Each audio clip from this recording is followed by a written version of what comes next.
resurrección, a la tierra y al gran trono blanco. Es necesario que reconozcamos esto. Desafortunadamente, muchos en el pasado, incluyendo al Dr. B. B. Warfield, uno de los grandes pensadores de la Iglesia que haya existido, él pensaba que el capítulo 20 de Apocalipsis no valía la pena considerarse, porque el milenio solo se menciona allí. Y un período de 1000 años, en el sentido que acabamos de mencionar, él no pensaba que fuera muy importante, y prácticamente lo dejaba de lado completamente. Desafortunadamente, es cierto que el milenio se menciona solamente en este capítulo. Ahora alguien quizá nos diga, pero es mencionado como 1000 años. No creemos que sea necesario entrar en la semántica del asunto. Milenio viene de una palabra latina que significa 1000. Así es que no discutamos en cuanto a la semántica del asunto. Milenio significa 1000 años de cualquier forma en que uno lo tome, ya que el resultado siempre es el mismo, 1000 años. A una persona que cree en el milenio se le podría llamar Kylios. Y Kylioismo es la manera en que la iglesia primitiva se refería a esto, porque Kylioismo en el griego significa también 1000. Esperamos pues que todos nos demos cuenta que estamos hablando de la misma cosa. Ahora, como resultado de todo esto, han surgido 3 escuelas muy definidas en el área de la interpretación de este capítulo 20 de Apocalipsis. Ya hemos hablado de esto con anterioridad y regresamos a lo mismo.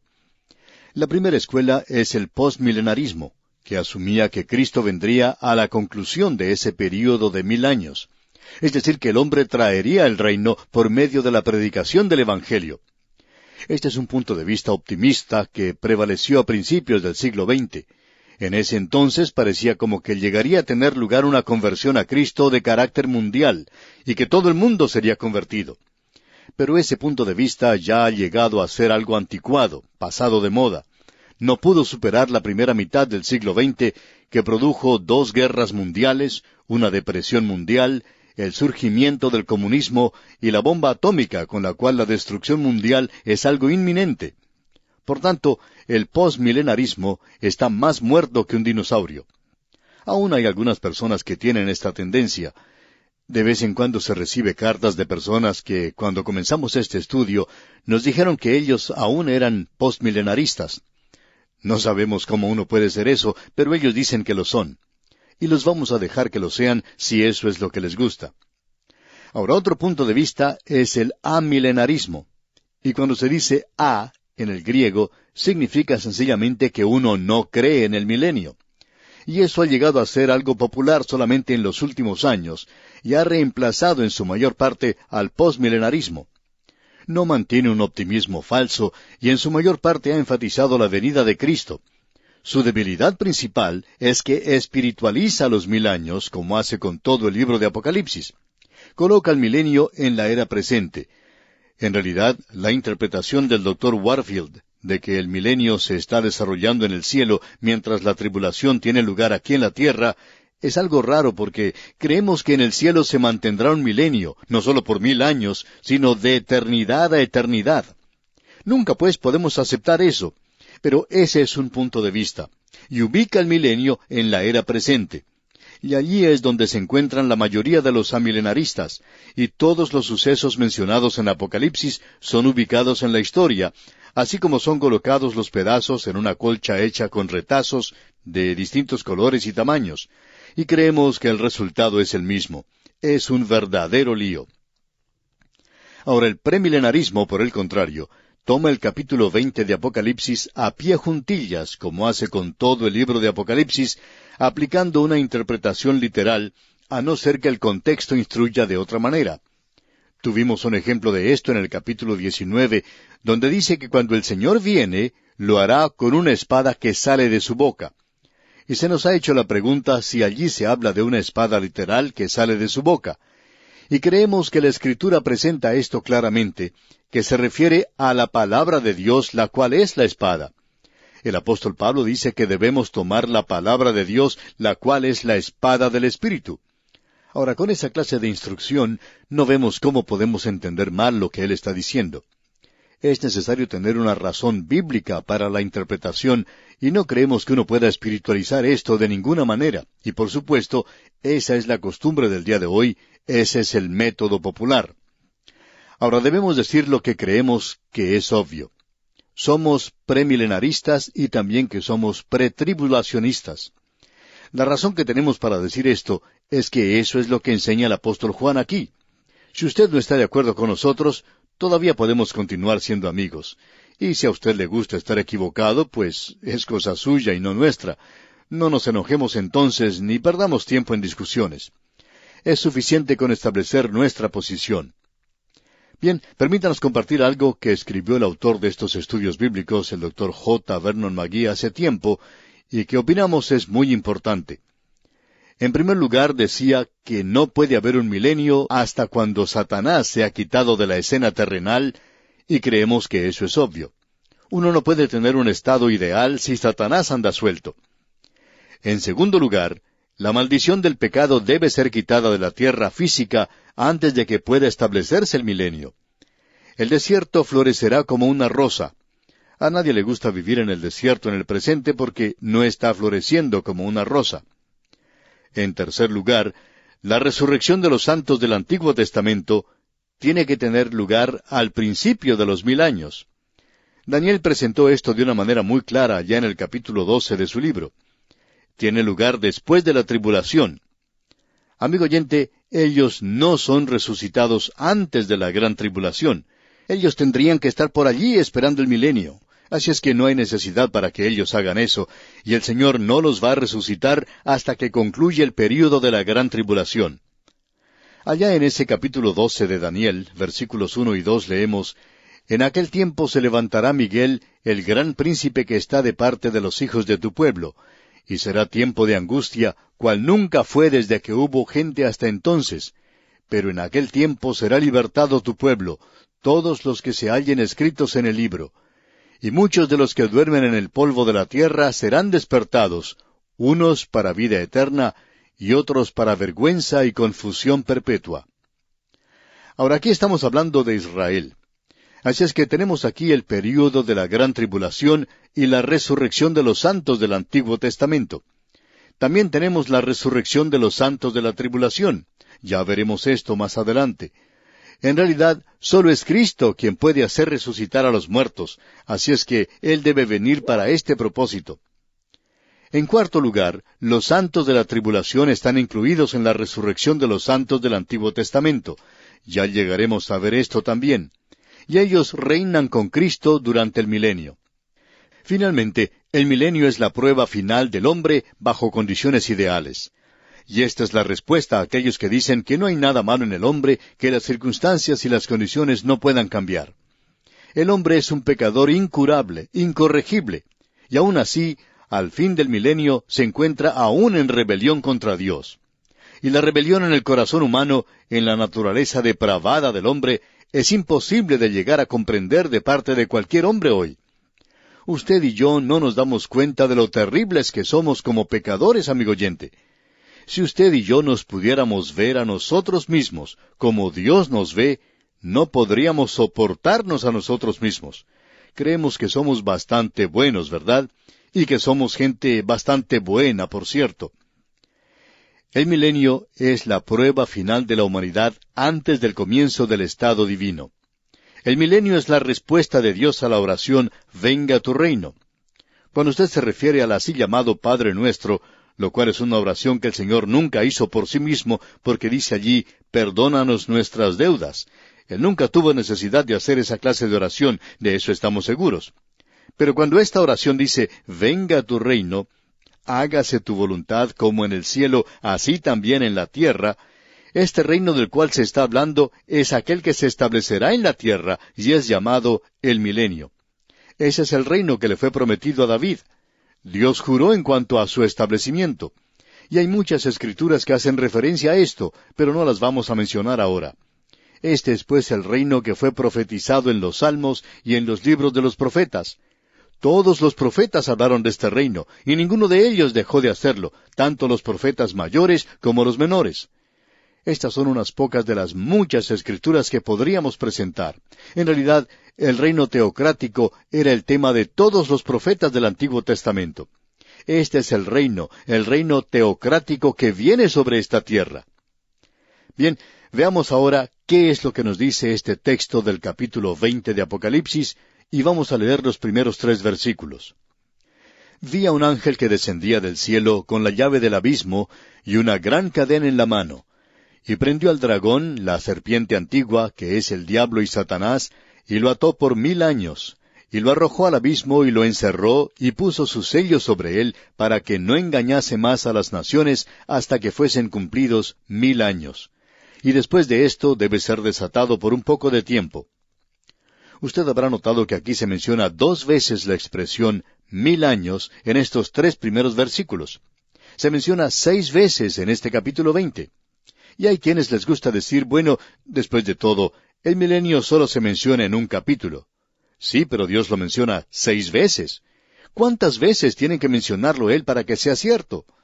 Él lo menciona aquí más de lo que menciona algunas de las otras cosas que la gente enfatiza y piensan que son de importancia porque se mencionan 1 o 2 veces en las Escrituras. Y aquí tenemos esta expresión mencionada 6 veces. Así es como se menciona los 1000 años, y siempre en esta relación.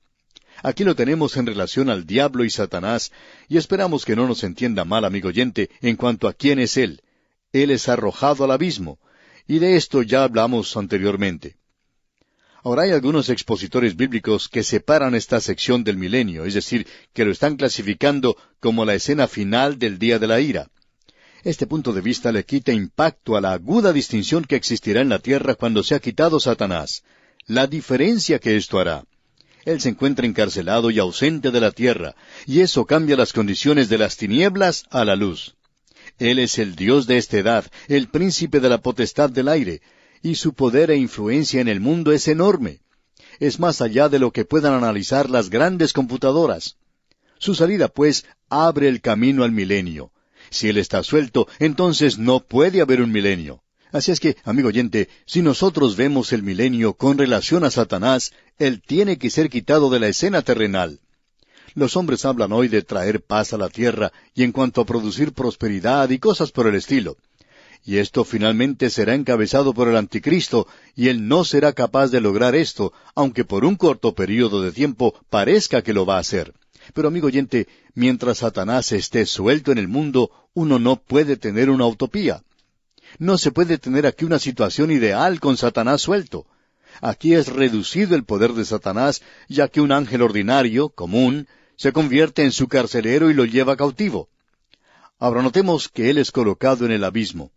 Este no es el lago de fuego, esto lo veremos más adelante. Después de esto, él debe ser liberado por un corto tiempo. Aquí es donde tenemos un problema, y un verdadero problema. ¿Por qué es liberado después que Dios le ha encadenado y arrojado al abismo? Bueno, el doctor Lewis Perry Chafer ha dado una respuesta cuando se le preguntó por qué Dios había soltado a Satanás después de haberle tenido cautivo. Y su respuesta creemos que tiene mucho significado. Él dijo, si usted me dice a mí, ¿por qué Dios le dejó libre en el primer lugar? Entonces yo le diré por qué Dios le dejó libre en el segundo lugar. Bueno, esa es la respuesta. ¿Por qué le dejó Dios libre? Bueno, Dios tiene un propósito detrás de todo esto, y ese es el gran problema del mal. ¿Por qué lo ha permitido Dios? Nosotros creemos que Dios está obrando un programa tremendo, y que este es el misterio de Dios que aún tiene que ser revelado a nosotros, y nos será revelado algún día. Todo lo que Él nos pide a usted y a mí es que andemos por fe. Confíe en Dios, confíe hoy que Él está obrando correctamente. El autor de estos estudios bíblicos, el doctor J. Vernon McGee, contaba lo siguiente. Decía él, recordaba que mi papá me llevó en un viaje en un carro tirado por un caballo cuando yo era pequeño. De pronto se desató una tormenta y yo tenía mucho miedo. Soplaba el viento y era una verdadera tormenta y nos estábamos mojando. Y decía el doctor McGee, nunca me olvidaré de que mi papá puso su brazo alrededor mío y me dijo, hijo, puedes confiar en mí. Y así lo hice. Me acerqué a mi papá, decía él, y confié en él. Y salimos de esa tormenta. Ahora, decía él, mi padre terrenal se ha ido. Murió cuando yo tenía solo 14 años. Y no he tenido un Padre terrenal por mucho tiempo, pero he tenido un Padre celestial por muchos años. Y así es que, a través de las tormentas de esta vida y con todos los problemas que se han presentado, he tenido en quien confiar. Pero amigo oyente, no tenemos la respuesta para darle a usted en cuanto a esto, aunque nos gustaría tenerla. Hace tiempo se publicó un libro que trataba del problema del mal, y cuando uno termina la lectura de este libro, aún existe el problema del mal. Ese libro no lo soluciona. Y el autor de este libro utilizó unas 200 páginas para decir lo que nosotros vamos a decir en una sola frase. No sabemos la respuesta al problema del mal. Y él tampoco la sabía, pero tendremos la respuesta algún día si andamos por fe. Ahora Dios encarceló a Satanás por 1000 años. No hubiera podido tener un milenio sin haber hecho eso.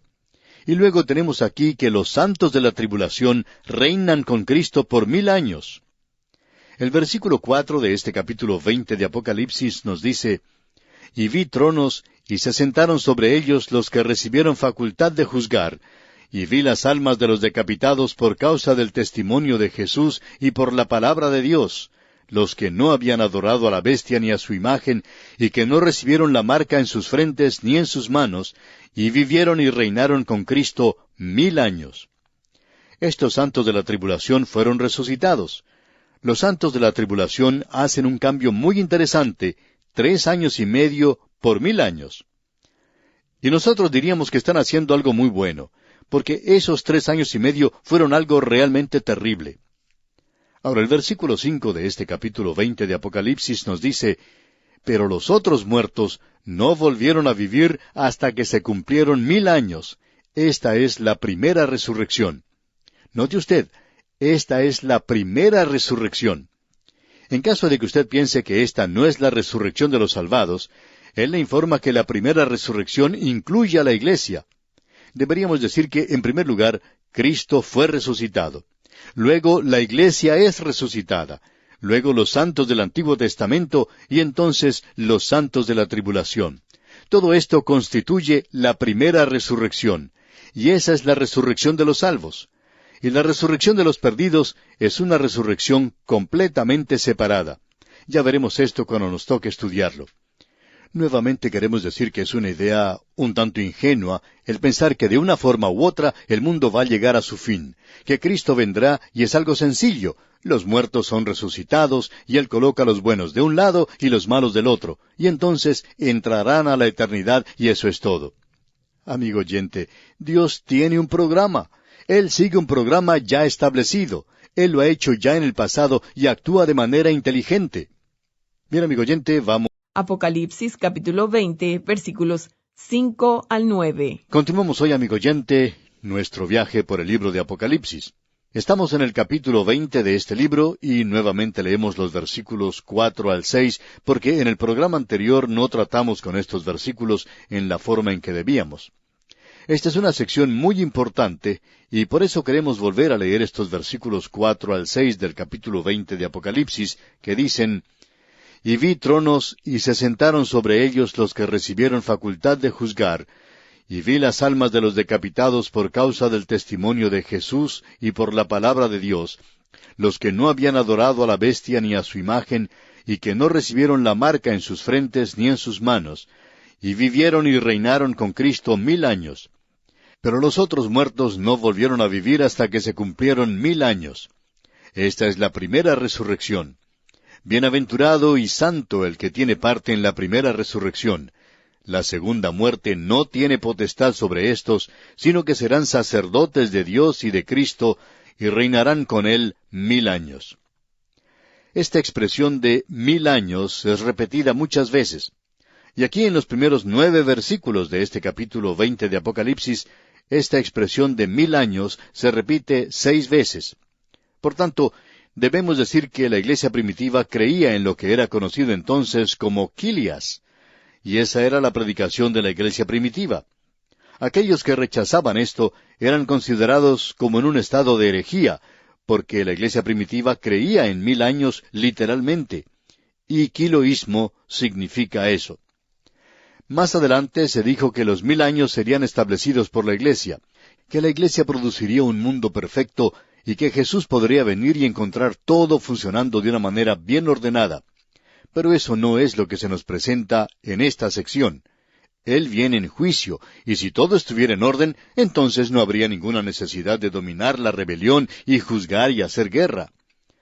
Ahora alguien quizá nos pregunte, ¿no nos van a decir ustedes que hubo una época cuando los hombres en realidad pensaban y creían que la Iglesia iba a formar un reino aquí en la tierra? Amigo oyente, no ha pasado mucho tiempo desde que se expresó algo como eso. En el año 1883, un comentarista llamado Justino A. Smith hizo la siguiente declaración. Pero por el otro lado dijo, ¿qué fuerza más tremenda es la cristiandad del día de hoy cuando se ha dicho todo? Se puede concebir que este auspicioso poder, que tan rápidamente se está apoderando de toda la tierra, puede ir a parar en esa imbecilidad que parecen predecir algunos milenaristas. Hasta aquí la cita. Amigo oyente, en el año 1883 se dijo esto, y la mayoría de nosotros que somos premilenaristas hoy, hubiéramos sido llamados un grupo de pesimistas. Nosotros estamos diciendo que el mundo va a empeorar, que habrá una apostasía en la iglesia. Bueno, ellos no creían eso. Escuche lo que este hombre sigue diciendo. Se ha dicho que dentro de 25 años, si el progreso presente continúa, la India llegará a ser tan cristiana como lo es Gran Bretaña hoy. Pero observemos lo que es Gran Bretaña en el presente. Se encuentra en la misma situación que la India. Y continúa este comentarista diciendo, se dice que habrá 30 millones de creyentes en la China. Japón será tan cristianizado como lo es América en el presente. Estos antiguos sistemas, según nos dicen, están saturados por la influencia cristiana. Parecería que pronto puede llegar un día cuando esos sistemas, golpeados de manera tan poderosa, caerán en un colapso tremendo. Mientras tanto, toda arma que se ha formado contra la cristiandad se rompe en la mano que la sostiene. La mano del Señor ya se ha levantado en victoria. Hasta aquí la cita. Amigo oyente, la gente hablaba muy arriesgadamente en aquellos días. Ya no se habla así hoy. En el libro El problema del mal se hace la siguiente declaración. La civilización de Europa, o para llamarla por su verdadero nombre, que es derivado de su origen, la civilización cristiana, está llevando a cabo visiblemente la conquista del mundo. Su triunfo solo es cuestión de tiempo. Bueno, amigo oyente, hay bastantes que lo están dudando. En realidad, la así llamada civilización europea, o civilización cristiana, se está desintegrando y ya ha desaparecido en su mayor parte. Esta gente le da poca importancia a este capítulo 20 de Apocalipsis. Y aún hombres de la estatura del Dr. Warfield, a quien consideramos uno de los eruditos más grandes de esta generación, quizá diríamos de este siglo, dice que no hay ninguna referencia a tal era, es decir, al milenio aquí en la tierra. Y estas son sus palabras, escuche usted. Apocalipsis capítulo 20 es una porción muy obscura. Amigo oyente, él no le presta ninguna atención a todo lo que dice el Antiguo Testamento, donde Dios realizó un pacto de que Él iba a establecer su reino sobre la tierra, y que sería uno del linaje de David. Él ignora completamente todo esto. El Dr. Roth dijo hace algún tiempo, nuestra llave no abre. La llave correcta se ha perdido. Y hasta cuando logremos tenerla en nuestra posesión otra vez, nuestra exposición nunca llegará a tener éxito. El sistema de ideas bíblicas no es el de nuestra escuela. Otro teólogo del pasado, el Dr. R. L. Dabney, en cierta ocasión estaba hablando con un estudiante que había logrado conseguir un libro premilenario y demostraba tanto entusiasmo en cuanto a esto que fue a hablar con el Dr. Dabney. El estudiante le contó acerca del libro que había leído y el Dr. Dabney le dijo, probablemente usted tenga razón. Yo nunca he estudiado esta materia. Él estaba admitiendo honestamente que nunca había estudiado la profecía. El Dr. Charles Hodge, otro teólogo destacado, dijo lo siguiente, este tema no puede discutirse adecuadamente sin realizar un estudio de todas las enseñanzas proféticas de las Escrituras en el Antiguo y en el Nuevo Testamento. Esta tarea no puede desarrollarse satisfactoriamente por una persona que no ha realizado un estudio de las profecías y lo ha hecho su especialidad. El autor, o sea el Dr. Hodge, sabiendo que él no tiene tales requisitos para esta tarea, propone limitarse a sí mismo en gran medida a la investigación histórica de los diferentes esquemas de interpretación de las profecías bíblicas en cuanto a este tema. Ahora, en el día de hoy, todo esto ha cambiado. Hay mucho interés en la profecía. Pero nos gustaría ver a personas que sean tan honradas como el Dr. Hodge y decir, bueno, en realidad no he estudiado este tema como debería haberlo hecho. Desafortunadamente, muchos hombres están hablando sobre el tema de la profecía que no han estudiado en realidad el tema. Esta es una materia muy importante, es una materia vital. Amigo oyente, nosotros no decimos tener los requisitos especiales para esto. El autor de estos estudios bíblicos, el Dr. J. Vernon McGee, decía que él lo había estudiado por 40 años y que le había prestado bastante atención. En cierta ocasión se le preguntó a él, cuando era pastor de una iglesia, ¿por qué hablaba tanto de la profecía? Y él respondió que todo el mundo lo estaba ignorando. Eso fue hace muchos años. Él estaba tratando de hacerlo por todos nosotros. Estaba dando bastante énfasis porque siempre lo consideró importante. Opinamos que es peligroso hoy el que muchos se estén apartando paso a paso hacia este asunto de establecer fechas para el rapto de la iglesia. No creemos que uno pueda hacer eso. Creemos que esa es una fecha que no se le puede fijar ningún término absoluto. Puede ser el día de mañana, como bien puede no serlo. Así es que aquí necesitamos reconocer que nos encontramos en un período donde no se nos han dado fechas. Pero sí estamos viendo la preparación del escenario. No sabemos qué es lo que piensa hacer Dios en el futuro, pero sabemos que Él tiene las cosas en posición. Podemos decir nuevamente lo que dijo el Dr. Bill Anderson. Quisiéramos, por cierto, que el Señor viniera ahora, que tiene todas las cosas en posición, porque no nos gustaría que Él tuviera que pasar por todo ese trabajo para ponerlo todo en posición otra vez. Bueno, no creemos que haga eso. Vamos pues a leer ahora esta sección, porque este asunto que ya existía en la iglesia primitiva, el quiloísmo, es milenarismo, ya sea pre, o post, o amilenarismo. Esta es en realidad la gran línea divisoria entre los expositores bíblicos. No hay ninguna duda en cuanto a eso. Pero esto no quiere decir que debamos comportarnos mal los unos con los otros, insultarnos o hacer cosas por el estilo.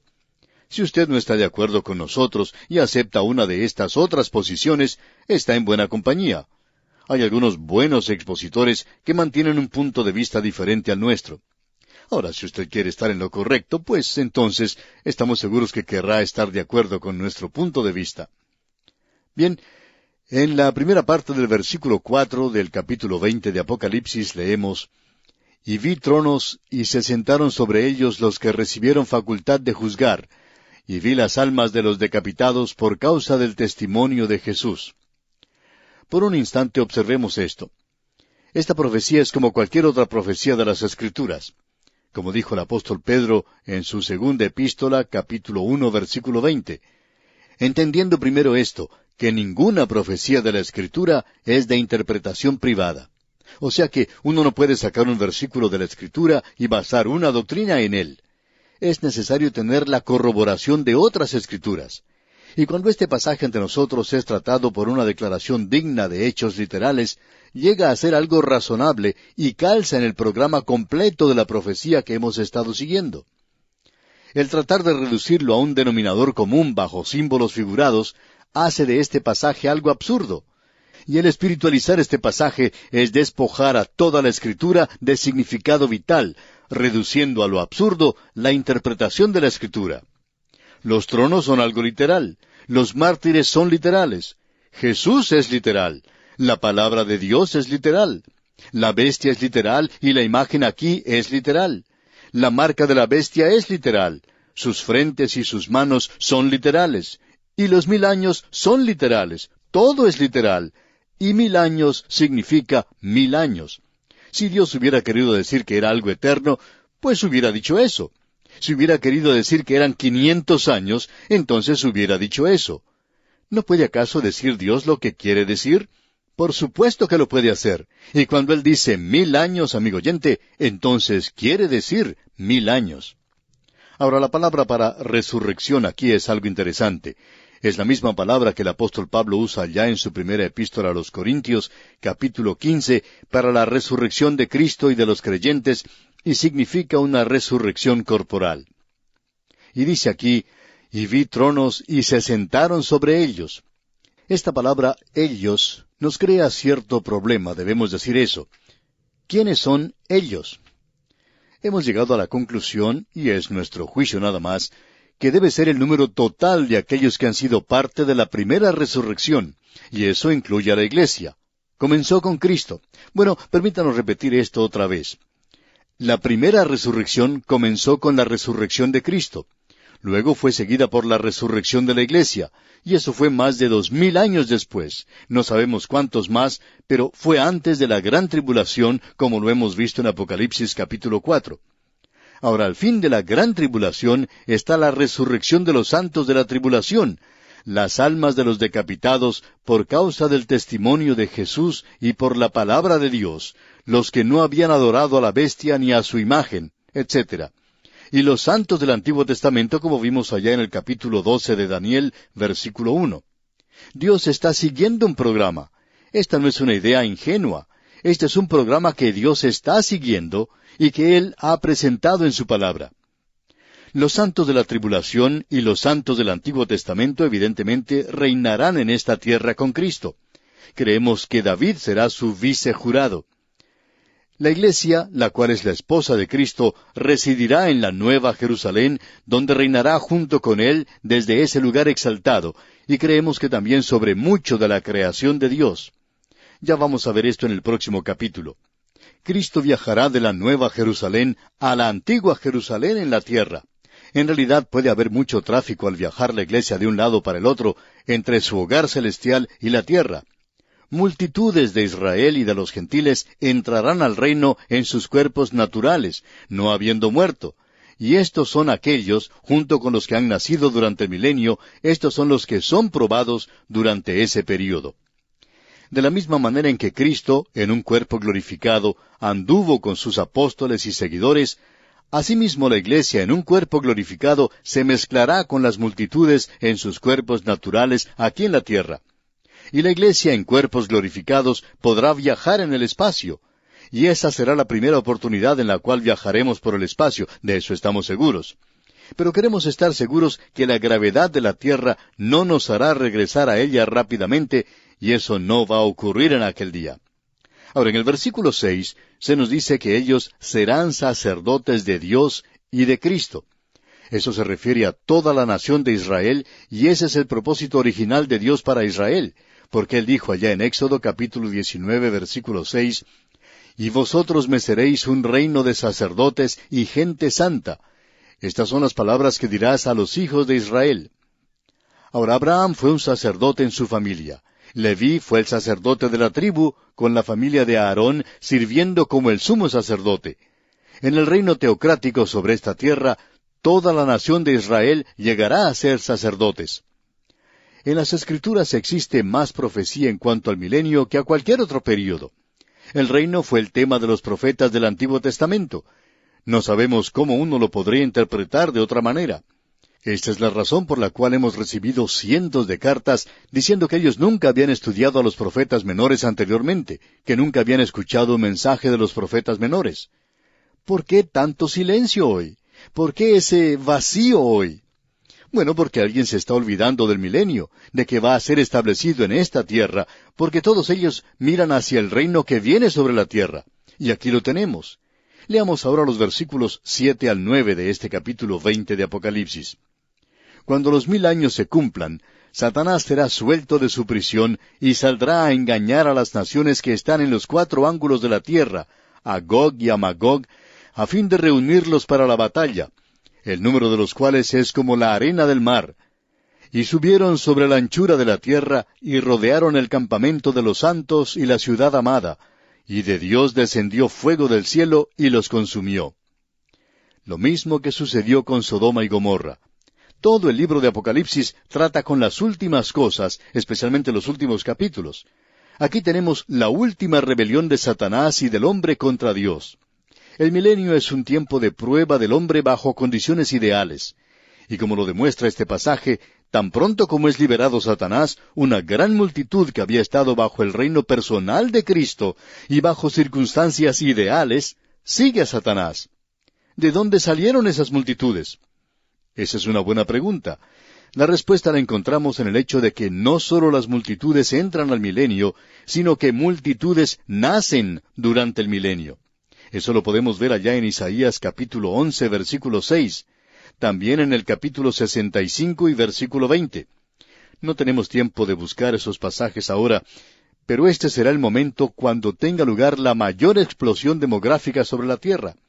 Se eliminará la enfermedad y la maldición del pecado es quitada de la tierra física, y ésta producirá suficiente alimento como para alimentar a esta gran población, y sólo el corazón humano queda sin cambiar durante estas circunstancias. Y muchos aún le dan sus espaldas a Dios y seguirán a Satanás. Esto parece increíble, puede decir usted, amigo oyente. Pero, ¿qué sucede hoy? Bueno, Satanás está progresando mucho en la época presente. Bien, vamos a tener que dejar esto hoy y continuaremos Dios mediante en nuestro próximo programa. Mientras tanto, le recomendamos leer los siguientes versículos del capítulo 20 de Apocalipsis que estamos estudiando para que esté más familiarizado con su contenido y esté mejor informado para nuestro próximo estudio. Es nuestra oración que Dios le bendiga. Apocalipsis capítulo 20, versículos 9 al 13. Nuestro autobús bíblico continúa avanzando hoy por el libro de Apocalipsis. Y para comenzar vamos a leer lo que dice el versículo 9 de este capítulo 20. Y subieron sobre la anchura de la tierra, y rodearon el campamento de los santos y la ciudad amada, y de Dios descendió fuego del cielo, y los consumió. Ya hemos explicado esa rebelión después del milenio como algo que revela lo terrible que es el corazón del hombre. Jeremías dijo en el capítulo 17 de su libro, versículo 9, «Engañoso es el corazón más que todas las cosas y perverso. ¿Quién lo conocerá?» Usted y yo, amigo oyente, no sabemos cuán viles somos en realidad, cuán separados estamos y que tenemos una vieja naturaleza. Y usted no puede hacer que esa vieja naturaleza se someta a Dios. Como dice el apóstol Pablo en su epístola a los Romanos, capítulo 8, versículo 7, «Por cuanto los designios de la carne son enemistad contra Dios, porque no se sujetan a la ley de Dios, ni tampoco pueden». Ahora estas personas han tenido oportunidad de vivir en condiciones ideales cuando Cristo reinó. Y hablando francamente, pensamos que ya se estaban cansando un poco. Cuando Él reine, como ya hemos dicho, va a ser verdaderamente un dictador. Y usted tiene que andar en línea, o si no, atenerse a las consecuencias. Y a ellos no les gustaba comportarse de esa manera. Por tanto, cuando se les ofreció la oportunidad de rebelarse, así lo hicieron. Y eso revela el poder de Satanás, y ellos le están siguiendo. Ahora, a esta rebelión aquí se le llama Gog y Magog. Y hay muchos estudiantes de la Biblia que identifican esto con el Gog y Magog de Ezequiel capítulos 38 y 39. Pero hablando francamente, amigo oyente, creemos que esto se debe a que los nombres son similares. Pero esto no es posible porque las condiciones descritas aquí no son paralelas en cuanto al tiempo, al lugar y a los participantes. Lo único que es lo mismo es el nombre. La invasión del norte por Gog y Magog de Ezequiel capítulos 38 y 39 rompe esa paz falsa del anticristo y provoca que él se muestre como es verdaderamente en medio de esa gran tribulación. Ahora, la rebelión de las fuerzas impías del norte habrá hecho tal impresión en la humanidad que después de 1000 años, la última rebelión lleva el mismo título. Es decir, que esto comenzó Armagedón. En realidad no fue una batalla nada más, sino que fue una guerra. Pasamos por una situación similar en el siglo XX. La Primera Guerra Mundial fue tan devastadora que cuando se desató la guerra en Europa, y nuevamente incluía a muchas de las mismas naciones y aún otras, fue llamada también Guerra Mundial. Tenía el mismo nombre. La única diferencia es que llevaba el número 2, la Segunda Guerra Mundial. Y ahora se escucha a la gente que está diciendo que habrá una Tercera Guerra Mundial. La Escritura dice que se avecina sobre esta tierra. Ahora, la guerra mencionada en Ezequiel, capítulos 38 y 39, es Gog y Magog número 1. Y la referencia que tenemos aquí en el versículo 8 es a Gog y Magog número 2. Solo los nombres son los mismos. Es una guerra diferente. Esta es la última rebelión de Satanás. Y estamos seguros que porque llevan el mismo nombre no quiere decir que son la misma cosa. En algunas familias hay muchas personas que llevan el mismo nombre.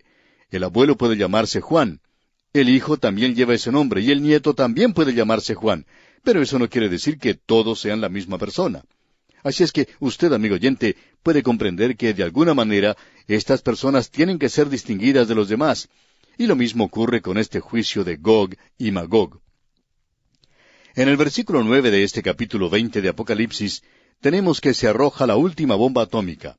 Esa frase, y de Dios, en realidad no está en el texto. Indica sencillamente que las fuerzas naturales que destruyeron a Gog y Magog, número 1, y si usted revisa esto, podrá ver que las fuerzas naturales también destruirán a Gog y Magog, número 2. Usted puede revisar esto, de que hubo en realidad ciertas plagas que Dios envió sobre ellos. Esta fue la lluvia de granizo del cielo. Esta última resistencia y rebelión contra Dios fue tan insensata y sutil como la primera rebelión del hombre en el jardín del Edén. Y aquí no tenemos el principio, sino el fin de la desobediencia del hombre para con Dios. Es lo último de la rebelión del hombre. Ya no queda más sino el juicio final. Ahora leamos el versículo 10 de este capítulo 20 de Apocalipsis. Y el diablo que los engañaba fue lanzado en el lago de fuego y azufre, donde estaban la bestia y el falso profeta, y serán atormentados día y noche por los siglos de los siglos. Esta es una declaración muy solemne, y es rechazada por esta edad que habla tanto del amor. Pero es bueno, especialmente para el Hijo de Dios, saber que el enemigo suyo y de Dios por fin será juzgado permanentemente. Aquí no hay nada para satisfacer la curiosidad o el gusto sádico. El hecho de que sea presentado aquí de manera reverente y reservada es para nosotros más impresionante aún. Si el hombre hubiera sido quien hubiera escrito esto, habiendo dicho tanto, él no podría haberse detenido y evitado decir mucho más. En el día de hoy tenemos esto que Sir Robert Anderson dice o llama declaraciones extrañas de los traficantes de profecía. Usted puede apreciar que hay hombres hoy que van mucho más allá de la palabra de Dios. La palabra de Dios muestra mucha reserva. Se dice muy poco en cuanto a este tema del infierno y también del cielo. Vamos a ver el cielo, Dios mediante, en nuestro próximo programa. Ahora aquí tenemos varias cosas que contradicen ideas o conceptos populares. En primer lugar, el diablo no está en el infierno en el día de hoy. Él es el príncipe de la potestad del aire. Él es quien hoy controla gran parte de este mundo en que vivimos. Dios, por supuesto, le ha puesto cierto límite, y en la gran tribulación Él tendrá completa autoridad por un corto tiempo. En segundo lugar, Él no es el primero en ser arrojado al infierno. La bestia y el falso profeta le precedieron a Él por 1000 años. Y luego, finalmente, el infierno es descrito como un lago de fuego y azufre. El Señor Jesucristo mismo fue quien presentó la descripción más solemne del infierno. Escuche los siguientes versículos. Juan el Bautista dijo allá en Lucas, capítulo 3, versículo 7, y decía a las multitudes que salían para ser bautizadas por él, «Oh generación de víboras, ¿quién os enseñó a huir de la ira venidera?» Luego en el capítulo 25 del Evangelio según San Mateo, versículo 41, leemos, «Entonces dirá también a los de la izquierda, Apartaos de mí, malditos, al fuego eterno, preparado para el diablo y sus ángeles». Y el capítulo 8 del Evangelio según San Mateo, versículo 12, dice, «Mas los hijos del reino serán echados a las tinieblas de afuera. Allí será el lloro y el crujir de dientes». Esto debería hacer pensar a unos pocos. ¿Cómo puede ser una tiniebla total y aún un fuego literal? En el Evangelio según San Mateo, capítulo 13, versículo 42, leemos, «Y los echarán en el horno de fuego. Allí será el lloro y el crujir de dientes».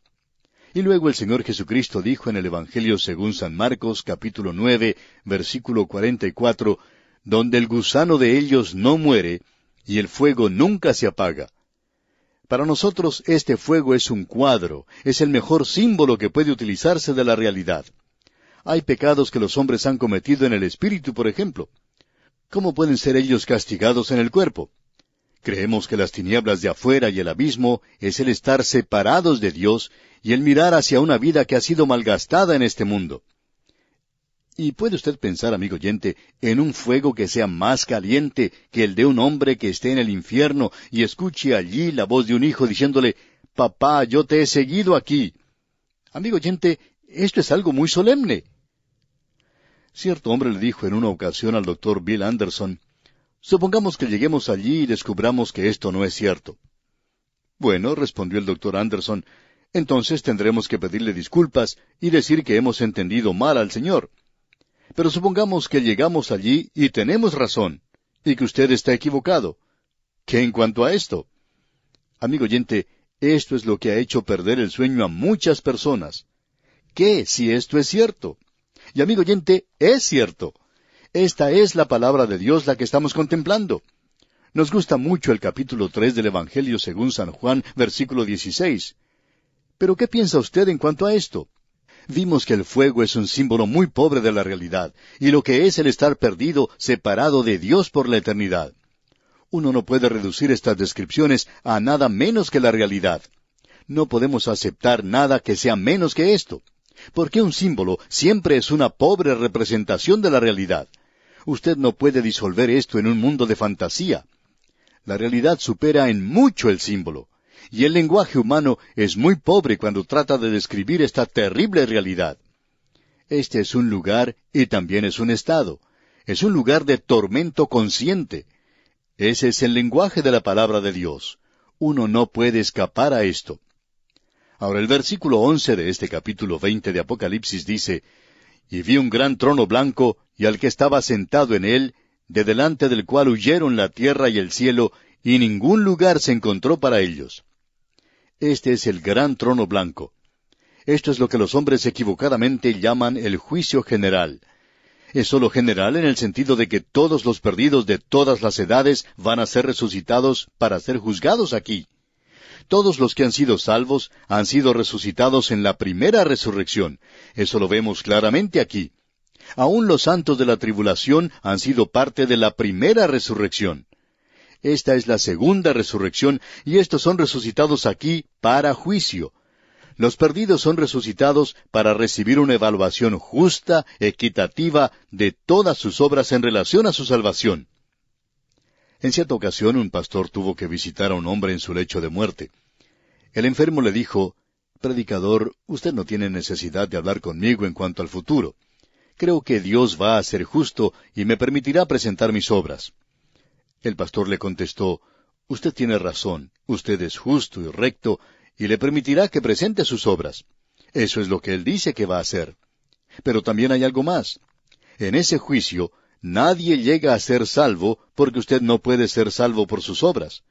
Cuando usted llega a la presencia de un Dios justo, entonces sus pequeñas obras son tan insignificantes que no llegarán a ser nada.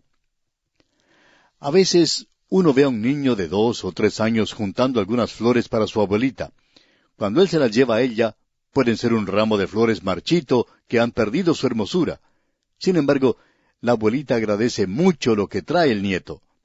Y si uno observa una escena como esta, puede darse cuenta de lo solemne que es cuando muchas personas llegan a la presencia de Dios y llegan ante Cristo, ante ese Cristo que han rechazado, con ese pequeño ramillete de flores marchitas, y esperarán que Él reaccione como la abuelita y que le dé unas palmaditas en la cabeza y que le diga qué bonitos que son. Amigo oyente, esto es algo muy solemne y también es algo muy serio. Es necesario que usted tenga un Salvador para poder estar en su presencia. Usted necesita estar vestido con la justicia de Cristo. ¿No sabe usted que somos pecadores? Estamos perdidos. Nos encontramos en un mundo donde nos gusta compararnos a los demás. A usted le parece que el vecino de al lado es tan bueno, pero en realidad usted debiera saber cómo es. Fue Samuel Johanán quien dijo, «Cada hombre conoce aquello de sí mismo que no se atreve a contarle ni a su mejor amigo». Usted se conoce a sí mismo, ¿no es así, amigo oyente? Usted conoce cosas que ha tapado y ocultado, que no quisiera revelar por nada del mundo. Pues bien, amigo oyente, el Señor Jesucristo presentará esto abiertamente en ese punto cuando usted se le acerque a Él con su pequeño ramillete, y Él le va a decir unas cuantas cosas acerca de usted mismo. Usted necesita un Salvador hoy. Ahora notemos que aquí tenemos un gran trono blanco, y la santidad de este trono es revelada por la reacción del cielo y de la tierra hacia Él. Dice, de delante del cual huyeron la tierra y el cielo. Se enrollaron como un pergamino. El que está sentado sobre el trono es el Señor Jesucristo. Ahora usted pregunta, ¿cómo es que sabemos esto? Porque el Padre a nadie juzga, sino que todo el juicio dio al Hijo, porque como el Padre tiene vida en sí mismo, así también ha dado al Hijo el tener vida en sí mismo, y también le dio autoridad de hacer juicio, por cuanto es el Hijo del Hombre. No os maravilléis de esto, porque vendrá hora cuando todos los que están en los sepulcros oirán su voz, y los que hicieron lo bueno saldrán a resurrección de vida. Eso nos dice el capítulo 5 del Evangelio según San Juan. Ahora, ¿cuál es la obra de Dios? Creer en aquel a quien Él ha enviado. Estos son los que hicieron lo bueno. Ellos han aceptado a Cristo. Entonces, ellos saldrán a resurrección de vida. Esta es la primera resurrección. Ya hemos hablado en cuanto a esto. Y los que hicieron lo malo, ¿a qué clase de resurrección? Bueno, dice, a resurrección de condenación. Ese es el gran trono blanco. Y el versículo 12 de este capítulo 20 de Apocalipsis comienza diciendo, «Y vi a los muertos, grandes y pequeños, de pie ante Dios, y los libros fueron abiertos». Por cierto, amigo oyente, que uno va a tener un juicio justo. Y continuamos la lectura. «Y los libros fueron abiertos, y otro libro fue abierto, el cual es el libro de la vida. Y fueron juzgados los muertos por las cosas que estaban escritas en los libros, según sus obras. Y el mar entregó los muertos que había en él, y la muerte y el Hades entregaron los muertos que había en ellos, y fueron juzgados cada uno según sus obras». Amigo oyente, su vida está en una cinta grabada, y Él tiene esa cinta. Y cuando Él la haga girar, usted va a poder escucharla, y no va a ser algo muy lindo de escuchar tampoco. ¿Está usted dispuesto a estar ante Dios y escuchar cuando Él haga sonar esa cinta de su vida? Pensamos también que Él va a tener una televisión para que usted pueda contemplar allí su vida. ¿Piensa usted que puede pasar esa prueba? No sé en cuanto a usted, amigo oyente, pero yo no la podría pasar. Y gracias a Dios por la gracia de Dios. Ese es el único camino. Juan dice aquí que los muertos estaban clasificados como grandes y pequeños. Ahora todos están perdidos. Evidentemente ninguno ha tenido su nombre escrito en el libro de la vida. Nunca han buscado a Dios para salvación. El Señor Jesucristo dijo que en su generación no queréis venir a mí para que tengáis vida. Estos no han ido a Él. Y estos son los libros que han registrado las obras en todas las personas. Dios guarda esas cintas y las hará sonar para esta gente en el momento oportuno. Amigo oyente, habrá muchos políticos que tendrán que escuchar estas cintas en aquel día. Y habrá muchos predicadores como nosotros que vamos a tener que escuchar estas cintas en aquel día. Y amigo oyente, esto no nos va a hacer muy felices. Pero si usted es salvo, entonces no va a tener que estar en este juicio. Sus obras serán juzgadas como un hijo de Dios en el tribunal de Cristo, lo cual tuvo lugar durante la gran tribulación. Pero este es el juicio de los perdidos aquí. El Señor Jesucristo había dicho, «Y no queréis venir a mí para que tengáis vida». Y estos no habían ido a Él. Y hay multitudes que quieren ser juzgadas según sus propias obras.